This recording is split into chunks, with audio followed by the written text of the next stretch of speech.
Bonjour à tous. j'espère que vous soyez bien. طبعا يا اخواننا الدرس للمره الثانيه وان شاء الله نقدر نقدم حاجه تنال رضاكم.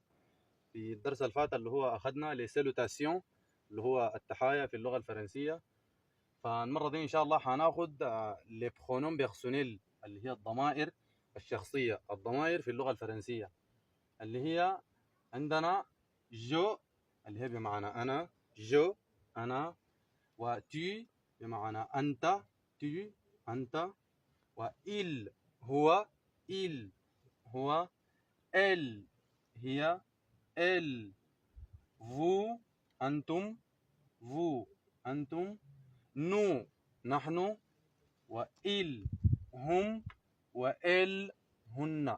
اللي هم الاثنين دول بيتنطقن نفس النطق، اللي هم هي للمفرد وهن للمؤنث. الفرق بينات اللي هي الاس، لكن زي ما قلنا انه في اللغه الفرنسيه عاده الحرف الاخير اللي هو يهمل لا ينطق، اللي هي الاس هنا لانها ما من اصل الكلمه تنطق ال نفس دي، لكن الفرق بيناتهم اللي هو في الجمع. وال ال تفضل تفضل تفضل. ضلع التلميذ. جو انا، وتي انت، il هو، elle هي، vous أنتم، nous نحن، ils هم، وإل هن.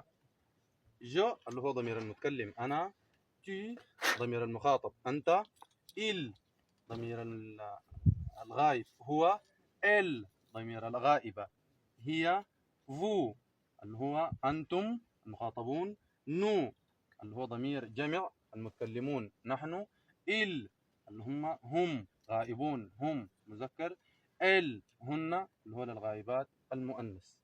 وشكرا جزيلا.